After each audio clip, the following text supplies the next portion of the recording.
Kumar Amit unique classes में आपका स्वागत करता हूं। आज हम देखने वाले हैं क्लास 10th के सब्जेक्ट फिजिक्स, वो भी पार्ट 3 देखेंगे न्यू ओल्ड बुक के अकॉर्डिंग। ओके, और ये जो पार्ट होंगे वो 2 पार्ट होंगे प्रकाश का अपवर्तन, जिसमें हम लोग पढ़ने वाले अपवर्तनांक।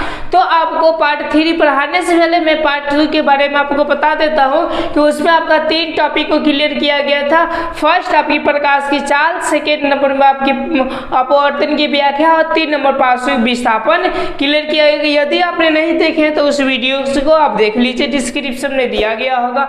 चलिए हम अपवर्तनांक को समझते हैं कि जैसा कि आपको मैंने बताया था कि ये माना कि कोई क्या है, आपका कांच है, ऐसा समझ रहे हैं। ये क्या है, आपका कांच है, और ये क्या है जी, आपका हवा है। तो चूंकि आपको बताए थे ऐसा सरल विरल के बारे में भी बताए थे, इन दोनों में यदि कंपेयर किया जाए तो कौन सरल होंगे कौन विरल होंगे। मैं यहाँ पर हवा लिखता हूँ क्योंकि इधर हमको इमेज बनाना है।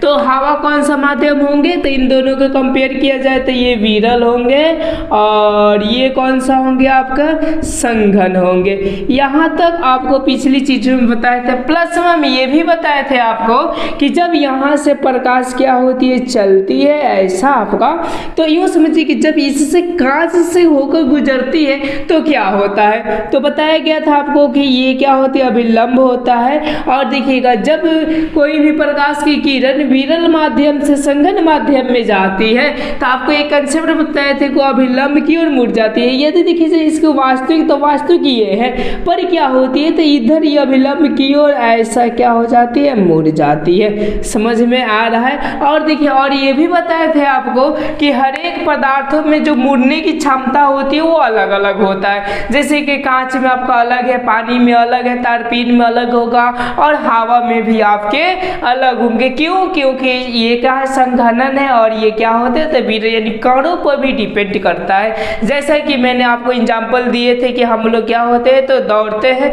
यदि रास्ता में आपको कुछ भी नहीं है तो हवा प्रतिरोध करेगा। 2 नंबर यदि पानी है तो हम लोग का चाल कम हो जाएगा, यदि पत्थर इलाके है तो उससे भी हम लोग का चाल कम हो जाएगा।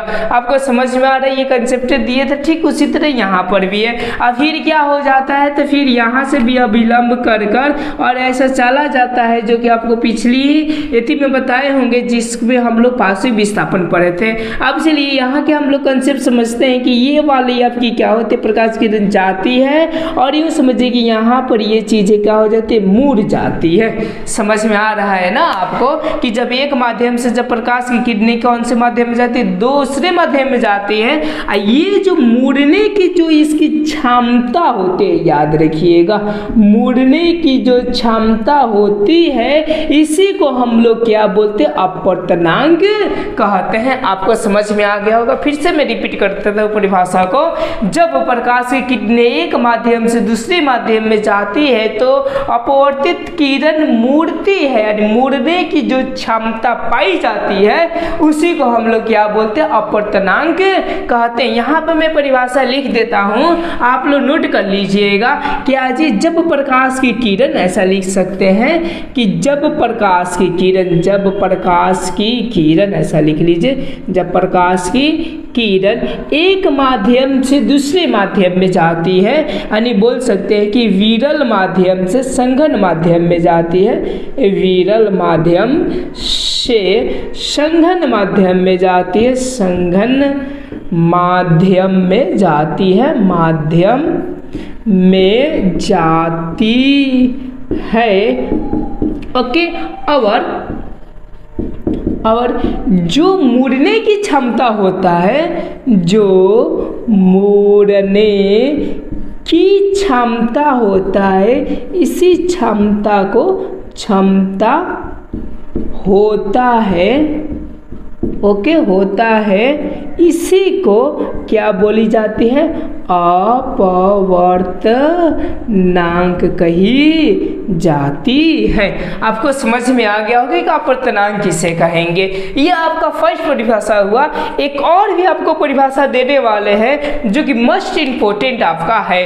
तो चलिए यहाँ तक तो आपने उतार लिए होंगे, यानी यूँ समझिए कि इसको आप लोग टाइप कर लीजिए। चलिए मैं नेक्स्ट क्वेश्चन की ओर, यानी यूँ समझिए कि परिभाषाएं की ओर बढ़ते हैं। दूसरी की परिभाषाएं क्या होगी, अपवर्तनांक का।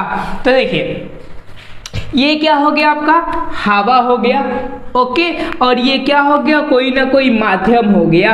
अगर ये ऐसा देखी जाए तो ऐसा बोल सकते हैं कि ये बट्टा है यानी अनुपात है। ओके, और इसी को भी हम क्या कह देते हैं, तो अपवर्तनांक कह देते हैं। अब देखिए क्या चीज़ है, अपवर्तनांक किसे कहते हैं, यानी ऐसा हम लोग बोल सकते हैं कि हवा में प्रकाश की चाल और ओके उस माध्यम में प्रकाश की चाल के अनुपात, ये देखिए ये किसके जैसा दिखाई दे रहा है, अनुपात को हम लोग क्या बोलते हैं, अपवर्तनांक बोलते हैं। समझ में आ रहा है आपको परिभाषा है। मैं यहाँ पर लिख देता हूँ कि दूसरा का कौन सा परिभाषा हो जाएगा आपका, यस, ये हो जाएगा कि हवा में प्रकाश की चाल, ऐसा हवा में प्रकाश की चाल, प्रकाश की चाल जिसको हम लोग किन से सूचित करते हैं, सी से करते हैं।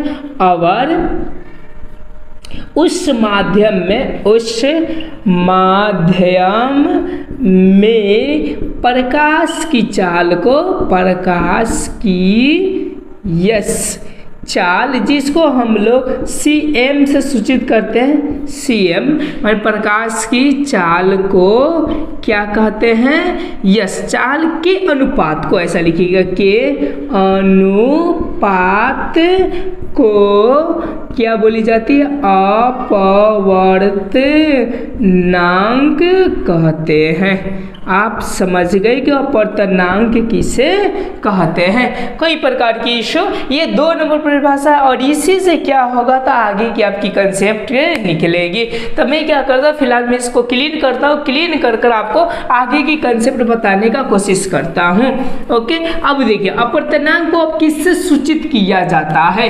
सबसे पहला ये प्रश्न हुआ कि अपवर्तनांक को किससे सूचित करते हैं, तो किससे करते हैं, तो याद रखिएगा अपवर्तनांक को हम लोग ऐसे सूचित करते हैं जिसको हम लोग क्या बोलते हैं, तो म्यू कहते हैं। और भी होता है, न्यू भी होता है, म्यू भी होता है, इसी बहुत सारी चीज़ों को क्या किया जाता है, अपवर्तनांक को सूचित किया जाता है। आपको समझ में आ रहा होगा।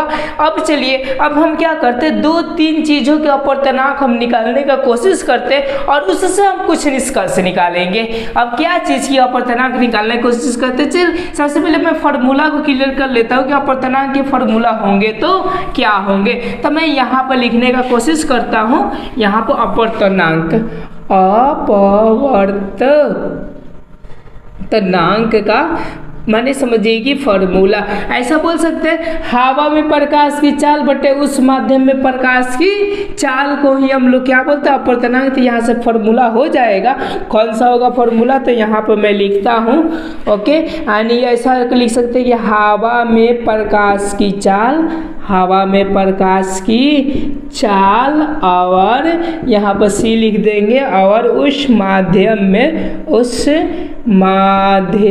में प्रकाश की चाल को, प्रकाश की चाल यानी यूँ समझिए कि उसको हम लोग cm से सूचित करते हैं, और इसी को हम लोग क्या कहते हैं, अपवर्तनांक करते हैं, जिसको इसको हम लोग म्यू से सूचित करते हैं। समझ रहे हैं ना। तो अब देखिए म्यू बराबर है ऐसा, आपका म्यू बराबर हम लोग लिख सकते हैं c बट्टे क्या, cm। ये आपका अपवर्तनांक का क्या हुआ, तो फॉर्मूला निकल कर आया। अब चलिए हम एग्जाम्पल के तौर पर हम लोग समझते हैं कि आपका हवा का अपवर्तनांक कितना होगा, फिर पानी का अपवर्तनांक कितना होगा, उसके बाद हम समझते हैं कि कांच का अपवर्तनांक कितना होगा। ये 3 पॉइंट को हम सबसे पहले समझते हैं और सबसे पहले निकालने का कोशिश भी करते हैं। तो चलिए इस चीज़ों को मैं क्या करता हूँ, यहाँ से आपका क्लीन करता हूँ, और क्लीन कर वो चीज़ों को मैं बताने का आपका पूरा कोशिश करता हूँ, तीनों चीज़ों का। जैसा कि मैंने आपको बताया कि अपवर्तनांक का फॉर्मूला क्या होता है, c बट्टे cm, और ये c क्या होता है, तो हवा में प्रकाश की चाल। तो चलिए तीनों को हम लिख देते हैं यहाँ पर कि आपका हवा का प्रकाश की चाल कितना होता है, 3 × 10⁸ मीटर पर सेकेंड होता है, और पानी का कितना होता है, 2.25 × 10⁸ मीटर पर सेकेंड। और आपकी कांच का क्या होता है, कांच का होता है 2 × 10⁸ मीटर पर सेकेंड। अब इसी का हम लोग यूज कर अपवर्तनांक अपवर्तनांक को निकालने वाले हैं। तो देखिए अपवर्तनांक हम लोग किसे सूचित करते हैं, म्यू बराबर क्या होता है, सी बटे आपका सी एम। सी के मतलब क्या हुआ, हवा में प्रकाश की चाल। तो अब हम निकालने वाले हैं पानी का, यानी पानी का ऐसा लिख सकते हैं, पानी का अपवर्तनांक हम निकालने वाले हैं। तो कैसा होगा देखिए जरा सोचिए। ओके, यानी सी कितना है, 3 × 10 के पावर 8, यानी लिख सकते हैं 3 × 10 के पावर 8 मीटर पर सेकेंड और बट्टे। आप क्या लिख सकते हैं, पानी का कितना 2.25, ऐसा 2.25 और गुने और कितना 10 के पावर 8 मीटर पर सेकेंड। ये तो ये कट गया। ओके, बच गया कितना 3 और 2.25। अब इस दशमलव को हम हटाकर यहाँ पर डबल शून्य दे देंगे, मैथ के रूल है। ओके, अब इसको हम कटाने का कोशिश करते हैं 5 से। ओके, तो ये 5 से कटाएंगे तो 4 और क्या हो जाएगा, ये 5 हो जाएगा। ये कटाएंगे तो आपका 60 हो जाएगा, फिर कटाएंगे तो ये 9 हो जाएगा, ये फिर कटाएंगे तो ये 12 हो जाएगा, फिर कटाएंगे तो 3 हो जाएगा, फिर कटाएंगे तो कितना होगा 4 हो जाएगा, यानी आपका 4 बटे कितना आया 3 आया। अब इसको हम क्या करते हैं तो भाग करते हैं। जब हम भाग करेंगे तो 3 एकम 3 और 3 के 9 और 3 के 9, यानी कितना अपवर्तनांक आएगा 1.33। यानी यूँ समझिए कि पानी का अपवर्तनांक क्या जी, पानी का ऐसा लिख सकते हैं कि अपवर्तनांक कितना होगा आपका 1.33। ये मोस्ट इंपोर्टेंट क्वेश्चन ऐसा पूछता है कि पानी का अपवर्तनांक कितना होता है, तो 1.33। ओके, अब चलिए अब हम जानते हैं कांच का अपवर्तनांक कितना होगा। तो आप ये नोट डाउन कर लीजिए, उसके बाद से मैं क्या करता हूँ इसको क्लीन कर कांच का बताता हूँ। तो हो गया होगा, चलिए मैं इसको क्लीन करता हूँ, या तो वीडियो को रोक कर आप इसको उतार सकते हैं। अब देखिए आप यहाँ पर सेकेंड नंबर क्वेश्चन, कांच का अपवर्तनांक, कांच का अपवर्तनांक, ठीक है। अब चलिए कांच का अपवर्तनांक का फॉर्मूला क्या है, C/Cm। ओके, यानी C के मतलब क्या है, ऐसा लिख सकते हैं 3 × 10 के पावर 8 मीटर पर सेकेंड और बटे 2 × 10 के पावर 8 मीटर पर सेकेंड। इतना से कट गया और बचा कितना 3 और बटे कितना 2। अगर इसको कटेगा तो 1.50 यानी इतना आएगा। यानी ये समझिए कि कांच का अपवर्तनांक अपवर्तनांक आपका कितना हो जाएगा 1.50। ओके, यानी 1.5 बोल सकते हैं कि 1.5 होगा आपका ये चीज़ है का। अब चलिए हवा का कितना होगा। तो देखिए हवा का एक्चुअली में इतना है, आपका निर्वात बोल दी जाती है, तो लगभग ये 3 × 10 के पावर 8 हो जाते हैं, कट जाते हैं तो कितना हो जाते हैं आपके 1 हो जाते हैं। यानी हम लोग लिख सकते हैं कि हवा का अपवर्तनांक 1। ओके, तो हम लोग किसका निकाले थे, पानी का निकाले थे। तो हम तीनों को सीरीज बाई सीरीज रखकर एक आपको कंसेप्ट बताते हैं, इसी के लिए मैंने इतना आपका भूमिका रचा। अब क्या चीज़ बताना चाहते हैं उसको आप गौर कीजिए। मैं इसको फिलहाल मैं पूरे को क्लीन करता हूँ, एक मैं डाटा बनाकर आपको देता हूँ। इसको मैं क्लीन कर और एक डाटा बनाकर आपको निष्कर्ष में दिखाता हूँ। ओके, मैं यहाँ पर सबसे पहले एक डाटा में लिखता हूँ माध्यम, यहाँ से आपका कौन सा माध्यम। ओके, और दूसरा का लिखते हैं चाल, आपको पढ़ाए थे प्रकाश की चाल। ओके, और यहाँ से लिखते हैं विरल और क्या जी संघन का कंसेप्ट। ओके, और यहाँ पर लिखते हैं क्या जी अपवर्तनांक, यही ना बताया गया अपवर्तनांक। अब देखिए ये चारों कंसेप्ट को देखिए। अब बताइए ये जो माध्यम है आपका पानी, सॉरी हवा पहले ले लेते हैं। तो हवा की चाल कितनी थी आपका 3 × 10 के पावर 8 मीटर पर सेकेंड थी। अब देखिए ये विरल कहलाएगा कि संघन, तो एक्चुअली में ये क्या कहलाता था, विरल कहलाता था। और इसका अपवर्तनांक कितना होता है, तो 1 होता है। यहाँ तक आपने पूरे को पूरे कंसेप्ट समझ गए होंगे। चलिए हम नेक्स्ट कंसेप्ट को समझने का कोशिश करते हैं। आपका ये हवा हवा हो गया, उसके बाद से क्या था आपका पानी था। पानी अगर इन दोनों में सॉरी इसका प्रकाश की चाल कितना थी 2.2 गुने 10 के पावर 8 मीटर पर सेकेंड था। और ये अगर इन दोनों से कंपेयर किया जाए तो ये क्या ऐसा था आपका संघन था, ये दोनों को कंपेयर किया जाए तो। और इसके अपवर्तनांक कितना निकला 1.33 निकला। ओके, अब चलिए अब हम यहाँ पर एक पॉइंट और करते हैं, क्या है आपका कांच है, तो कांच का कितना हुआ आपका अपवर्तनांक यानी 2 गुने 10 के पावर 8 मीटर पर सेकेंड, यानी ये इससे अगर कंपेयर किया जाए तो ये आपका संघन होगा और ये आपका कैसा होगा तो विरल होगा।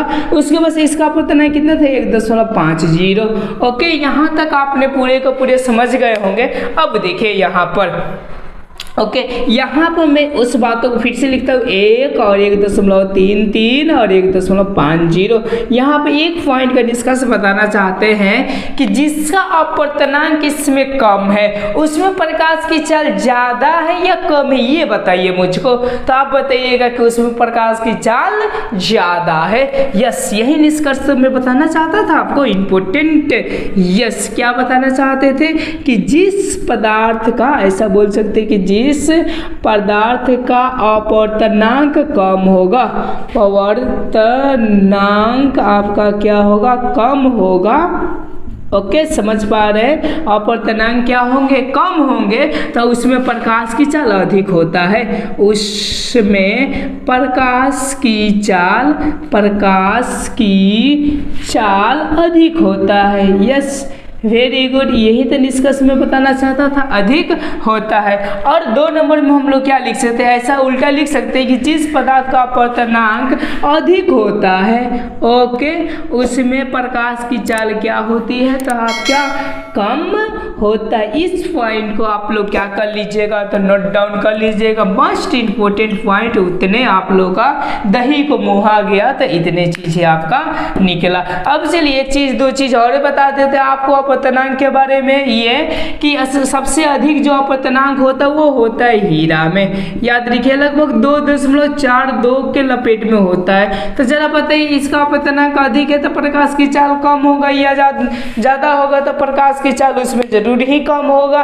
जब कम ज्यादा होता है तो वही रिफ्लेक्शन करता है, इसलिए हीरा रात में चमकता है। समझ में आ रहा है। अब चलिए अगले पॉइंट की हम बातें करते हैं। अगला पॉइंट ये है कि जैसा कि मैंने बताया कि जिसका अपवर्तनांक अधिक होगा उसमें प्रकाश की चाल कम होती है और जिसका अपवर्तनांक कम होता है उसमें प्रकाश की चाल अधिक होता है। लेकिन अपवाद में भी याद रखिएगा, अपवाद में एक है पानी और दूसरा है तारपीन।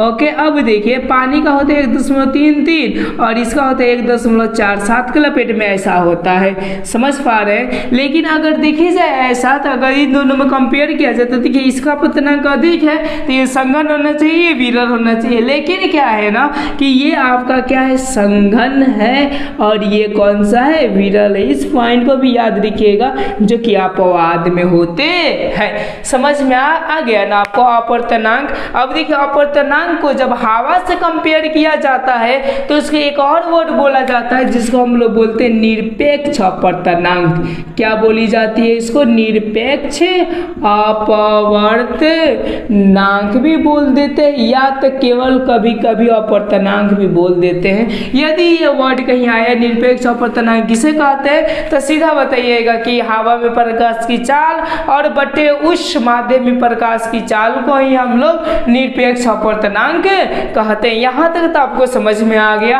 अब चलिए हम नेक्स्ट टॉपिक के बारे में हम चर्चा करते हैं। वो टॉपिक क्या है तो देखते हैं।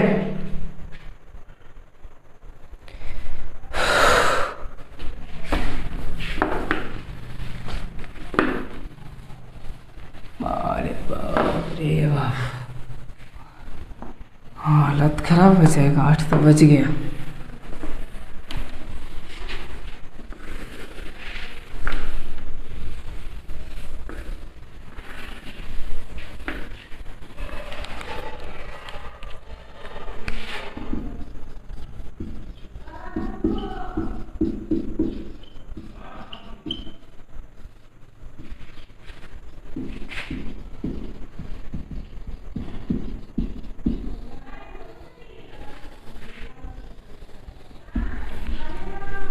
चलिए हमारा जो नेक्स्ट टॉपिक है वो है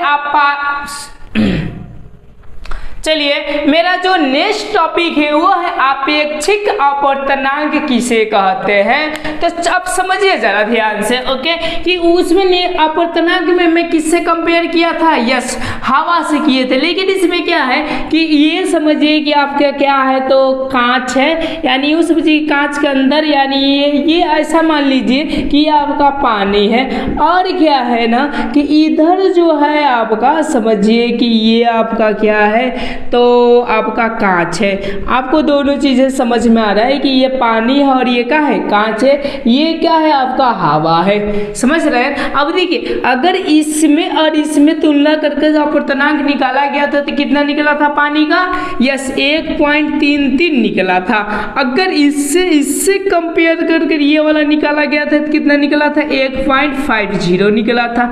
यहाँ तक तो हम लोग समझ गए, ओके, यहाँ तक कोई प्रकार की प्रॉब्लम हो तो बोलिए। अब क्या हम इन दोनों को कंपेयर नहीं कर सकते हैं, श्योर ही कर सकते हैं। तो जब हम दो निरपेक्ष अपवर्तनांक की, समझ रहे हैं, निरपेक्ष अपवर्तनांक का मतलब कि जो कि आपकी हवा से तुलना की जाए, जब हम दो निरपेक्ष अपवर्तनांक की तुलना, ओके, यानी बट्टे करते हैं, उसी को हम लोग क्या बोलते हैं, तो अपेक्षिक अपवर्तनांक कहते हैं। यानी ऐसा बोल सकते हैं कि दो निरपेक्ष अपवर्तनांक के अनुपात को अपेक्षिक अपवर्तनांक कहते हैं। चलिए यहाँ पर मैं इसकी परिभाषाएं लिख देते हैं, क्या होगा, तो दो निरपेक्ष, ऐसा दो कौन सा, निरपेक्ष अपवर्तनांक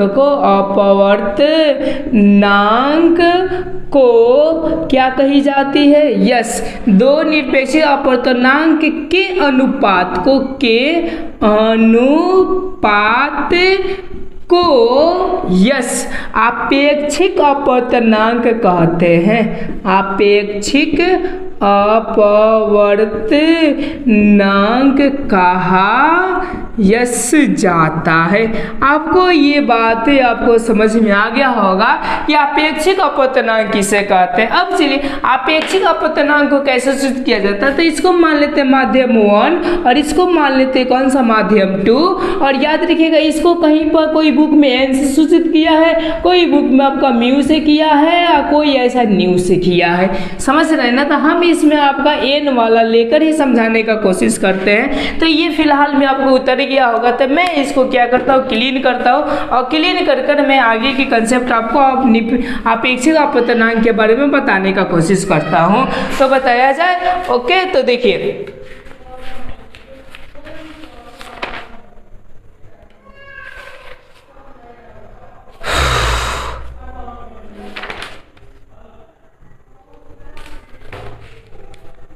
देखिए अब जो हम करने वाले हैं ये 2 को 1 से कंपेयर करेंगे। तो ऐसे लिखने के लिए हम क्या करेंगे, n और 2 1 लिखेंगे, एंड 2 को 1 से। और जब हम लोग इसके बराबर लिखेंगे तो क्या लिखाएगा, यस, यानी जैसे 2 है तो पहले ऊपर 2 हो जाएगा, नीचे क्या हो जाएगा आपका 1 हो जाएगा, यानी n2 और क्या n1। समझ में आ रहा है। अगर अपेक्षिक अपवर्तनांक निकाल, जैसे कि मैं इसी दोनों का अपेक्षिक अपवर्तनांक निकालते हैं पानी और क्या, कांच का, तो ये समझिए कि n21 बराबर इसका कितना दिया आपका, n2 का मैंने 1.5 दिया है, 1.5 और बट्टे कितना हो जाएगा 1 पॉइंट आपका 3, इसको कटाइए पटाइए, ठीक है ना, जो भी कीजिए, तो जो आएगा वो आपकी क्या हो जाएगा, अपेक्षिक अपवर्तनांक हो जाएंगे। तो बस इसमें इतना ही है टॉपिक, कुछ इसमें कुछ ज़्यादा खासकर है नहीं, बस ये था कि दो माध्यमों को यहाँ पे क्या किया जाता है, सॉरी दो निरपेक्ष अपवर्तनांकों के क्या किया जाता है, तो अपवर्तनांक जो निकाली जाती है उसी को हम लोग क्या बोलते हैं, तो अपेक्षिक अपवर्तनांक कहा जाता है। ये कंसेप्ट आपको समझ में आ गया होगा। अब चलिए अब सबसे मोस्ट इंपोर्टेंट हम लोग कंसेप्ट को क्लियर करने वाले हैं, वो है आपके स्नेल का नियम, यानी यूँ समझिए कि प्रकाश के अपवर्तन के नियम को यहाँ पर हम देखने वाले हैं। तो चलिए हम इस टॉपिक को देख लेते हैं, उसके बाद हम लोग अगले टॉपिक की ओर बढ़ते हैं। तो मैं इसको फिलहाल मैं क्या करता हूँ, क्लीन करता हूँ। क्लीन करके आपको उस टॉपिक के बारे में मैं बताने का पूरा नियंत्रण कोशिश करता हूँ कि आगे का टॉपिक आपका क्या है। आगे का टॉपिक ये है आपका कि इसमें कौन से टॉपिक क्लियर करेंगे। Yes, very good. ओके, कौन सा? तो प्रकाश का ऐसा प्रकाश का अपवर्तन, प्रकाश के अपवर्तन के नियम, अपवर्तन, यस ये रेफ यहाँ पर आएगा, अपवर्तन के नियम, समझ रहे ना। और इसी में का एगो को हम लोग क्या बोलते हैं, स्नेल का भी नियम बोलते हैं, स्नेल का नियम। ये तो आपका बोर्ड मॉडल है दोनों के दोनों, इसीलिए विशेषकर हम लोग यहाँ पर देखेंगे तो क्या होगा, तो अति उत्तम रहेगा, क्योंकि ये प्रश्न आपसे पूछ सकता है कि प्रकाश का अपवर्तन कितने नियम होते हैं या स्नेल का नियम हम किसे कहते हैं। तो चलिए हम लोग जाने लोग। तो वही बात है आपका जो कि अपवर्तन का परिभाषा में बताए थे कि ये माना कि आपका क्या है, एक यहाँ पर आपका कांच है, मैं कांच को यहाँ पर रख दिया हूँ। ओके, अब देखिए अब क्या है ना कि यूँ समझिए कि जब यहाँ से प्रकाश आती है ऐसा, तो इस किरण को हम लोग क्या बोलते थे, यस वेरी गुड, इसको बोलते थे आपतित यस किरण बोल दिया जाता था।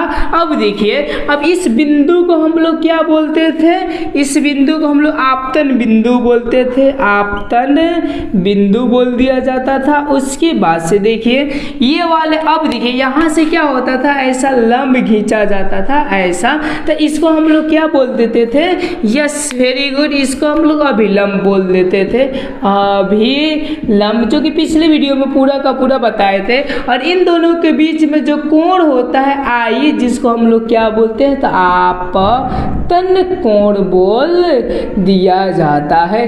कोई प्रकार की प्रॉब्लम, उसके बाद से देखिएगा ये क्या हो जाती है, तो अपना पथ पर न चलते हुए, क्यों, क्योंकि ये आपका हवा है और ये आपका क्या है, तो समझिए कि कांच है, यानी माध्यम एक्सचेंज हुआ है, यानी दूसरा हुआ है, तो ये मुड़कर चलेगी। तब मुड़ने वाले किरण को हम लोग क्या बोलते थे, यस इसको बोला जाता था अपवर्तित, ऐसा अपवर्तित क्या किरण बोल दिया जाता था। अब चलिए अब आपको बताए थे कि इनके बीच में भी एक क्या बनते हैं, आपके कोण बनते हैं, जिसको आई बोला जाता है, आर बोला जाता है, जिसको हम लोग क्या बोलते हैं, अपवर्तन, ऐसा अपवर्तन कोण कह दिया जाता है। यानी ये आपकी व्याख्या में सब कुछ बताए थे, प्लस में ये भी बताए थे कि देखिए ये और ये कोण कभी भी बराबर होते नहीं है, तो आखिर होते क्या है। तो चलिए इस पॉइंटेड को देखते हैं। तो आपने नॉर्मली ये इसको देख लिया, अब हम क्या करते हैं, तो अपवर्तन के नियम को बताते हैं। तो इतना समझिए कि अपवर्तन के जो नियम होते हैं वो दो होते हैं। जिस तरह परावर्तन का नियम आपका दो था, उसी तरह आपका अपवर्तन के नियम भी कितने होते, दो होते हैं। तो आप परावर्तन के नियम में याद कीजिए, ऐसा मैंने बोला था कि आपतित किरण आपतन बिंदु पर ये डाले गए अभिलंब, समझिए थोड़ा कंसेप्ट समझिए। एक नंबर के आपतित किरण ये किस में पड़ता है, आपका आपतन बिंदु पर पड़ता है, और इसी पे क्या होता है, लंब होता है। तब हम लोग क्या खींचते हैं, अपवर्तित कोण खींचते, जो कि तीनों के तीनों एक ही समतल में होते हैं, वो कहला जाते हैं अपवर्तन का फर्स्ट नियम। समझ गए आप, अपवर्तन के कौन सा नियम, फर्स्ट नियम। मैं यहाँ पर लिखने का क्या करता हूँ, कोशिश करता हूँ, इतना भर जगह है तो इसको मैं क्या करता हूँ, फिलहाल मैं क्लीन कर दूँ, क्योंकि पूरा का पूरा तो बोर्ड ही छप गया है। लेकिन मैं लिखता हूँ यहाँ पर, देखिए जरा ध्यान से, इसको मैं हटाता हूँ, हटाकर मैं लिखने का कोशिश करता हूँ। ओके, यानी यूँ समझिए कि आपका फर्स्ट नियम में हम लोग क्या लिख सकते हैं, यानी आपतित किरण, यस आपतित किरण और कोमा ऐसा दे सकते हैं, आपतन बिंदु पर डाले गए, आपतन बिंदु पर डाले गए, ओके, अभिलंब डाले गए अभिलंब और ऐसा, और अपवर्तित किरण, और अपवर्तित किरण एक ही समतल में होते हैं, एक ही समतल में होते हैं। आपको समझ में आ गया होगा कि ये तीनों के तीनों क्या होते हैं, यानी ये और ये और ये और ये अभिलंब तीनों एक ही समतल में होते हैं, तो उसी को हम लोग क्या बोल देते हैं आपके, तो परिवर्तन का फर्स्ट नियम बोलते हैं। अब चलिए सेकंड नियम क्या है, तो परिवर्तन में याद कीजिए कोण आई बराबर कोण आर होता था, लेकिन इसमें बराबर नहीं है, तो क्या नियम बनाया गया है, तो देखिए ये माध्यम कितनी है, किन्हीं दो माध्यम है। ओके, माध्यम के अब देखिए प्रकाश का रंग आपका अलग अलग हो सकता है, और रंग को याद रखिएगा हम लोग वर्ण बोलते हैं। समझ में आ रहा है। अब देखिए इसका और इसका एक निश्चित अनुपात होता है।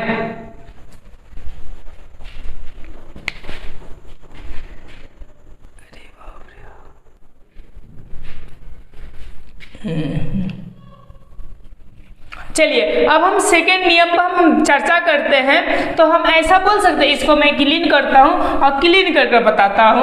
फर्स्ट हम लोग पॉइंट ये बोल सकते हैं कि किन्हीं दो माध्यम, यानी एक माध्यम ये हुआ और दूसरे माध्यम ये हुआ, और किसी भी विशेष वर्ण के लिए ये वर्ण हुआ आपका। ओके, इसका साइन आई और साइन आर एक निश्चित ये क्या होते हैं, अनुपात होते हैं, और इसी को हम लोग क्या बोलते हैं, प्रकाश। ये समझिए कि प्रकाश का अपवर्तन दूसरे नियम, या ये जो खोजे थे स्नेल, इसीलिए इसको स्नेल का भी नियम बोल दिया जाता है। समझ में आया। यानी क्या चीज है, तो पहले एक और दो, तो ऐसा बोल सकते किन्हीं दो, ऐसा किन्हीं दो माध्यमों, ओके, माध्यमों के ऐसा बोल दिया जा सकता है, माध्यम के प्रकाश के किसी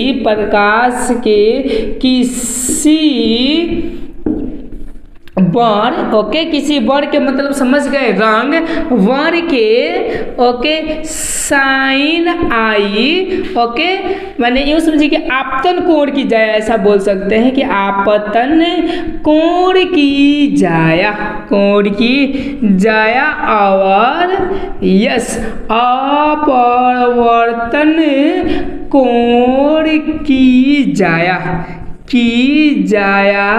एक नियतांक होते हैं, नियतांक होते हैं, ऐसा बोला जा सकता है कि होते हैं। उसी को हम लोग प्रकाश के अपवर्तन के सेकेंड नियम, या हम इसको क्या बोल देते हैं, स्नेल का नियम बोल दिया जाता है। आपको यहाँ तक पूरे का पूरी चीजें समझ में आ गया, जो कि ये बोर्ड मॉडल क्वेश्चन होता है।